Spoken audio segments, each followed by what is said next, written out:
తెలిసింది నాకు. పెన్షన్ భారతదేశంలో ఈ టాపిక్ కొత్త కాదు. పెన్షన్ షరియాలా, ఇంకొకటి మనందరికీ జర బీపీ పెంచేది షరియాలా. ఒక్కోడు నలుగురు పెళ్ళిళ్ళు చేసుకుంటాడు. ఇలా పాలిగమీ యాక్సెప్టెడ్ అలా దాంట్లో. మన దగ్గరనేమో యూనిఫామ్ సివిల్ కోడ్. ఏం చెప్పాలనుకుంటున్నావు గిరీష్ అని అంటే, ఇప్పుడు షరియా ప్రకారము ఒక ముస్లిమోడు 4 పెళ్ళిళ్ళు చేసుకుంటాడప్ప. అది వాళ్ళకు లీగల్. సరే ఆడు గవర్నమెంట్ ఉద్యోగి అని అనుకుందాం. ఇప్పుడు షరియాల పంచాయతీ ఏందని చెప్తా. ఒక ముస్లిం అనే వ్యక్తి 4 పెళ్ళిళ్ళు చేసుకున్నాడు.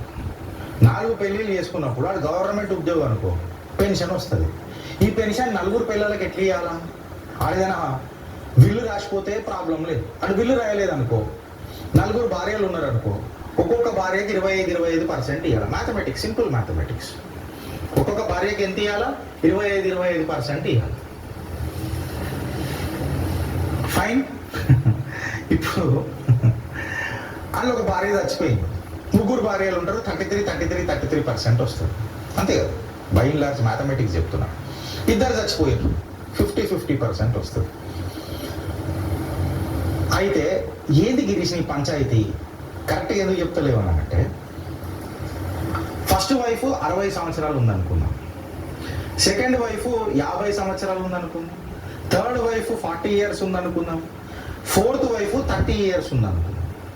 4 భార్యల వయసు 60.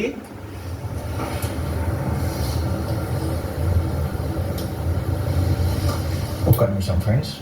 4 భార్యలు ఉంటే వాళ్ళ వయసు, ఫస్ట్ భార్యది 60 years, సెకండ్ భార్యది 50 years, థర్డ్ భార్యది 40 years, లాస్ట్ భార్యది మన 30 years ఉందని అనుకుందాం.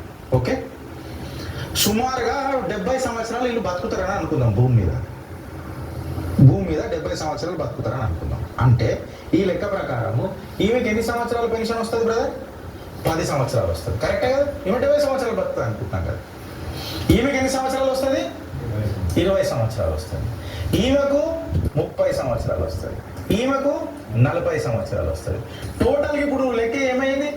40 + 30 70, 70 + 90 90 100 years. అంటే సుమారు 100 years వీళ్ళు మళ్ళీ పెన్షన్ తింటారు. సర్కారు పైసలు 4 పెళ్ళిళ్ళు చేసుకుని. మీకు అర్థమవుతుందా? మ్యాథమెటిక్స్ అని చెప్తున్నా. మళ్ళీ పొద్దుగా లేచి ఎవరిని తిడతారు? భారత్ సర్కార్ని తిడతారు. మాకేం చేస్తున్నదని అని అంటారు. సర్కార్ కమిటీలు అంటారు.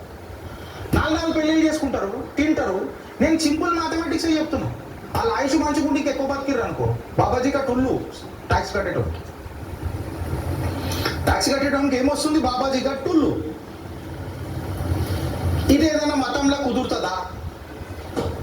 ఇప్పుడు మీకు అర్థమవుతుందా ఫ్రెండ్స్? నేను సింపుల్ గా చెప్పిన. నీకు యూనిఫామ్ సివిల్ కోడ్ ఎందుకు ఇంపార్టెంటో, షరియా వద్దు, యూనిఫామ్ సివిల్ కోడ్ ముద్దు ఎందుకు అంటున్నా? రాజ్యాంగ హక్కు చెప్తున్నారా బాయ్? ఓ హిందూ, నువ్వు నిద్రలే. నీకు అర్థమయ్యేటట్టు ట్యాక్స్ పేయర్ కులం మతం లెక్క మాట్లాడుతున్నా, నిన్ను నిద్ర లేపుతున్నా. ఇప్పుడు నీకు అర్థమైందా నేను యూనిఫామ్ సివిల్ కోడ్ ఎందుకు అంటున్నా? ఇది అర్థమైతే నువ్వు బాగుపడుతావు. భారత్ మాతాకి జై.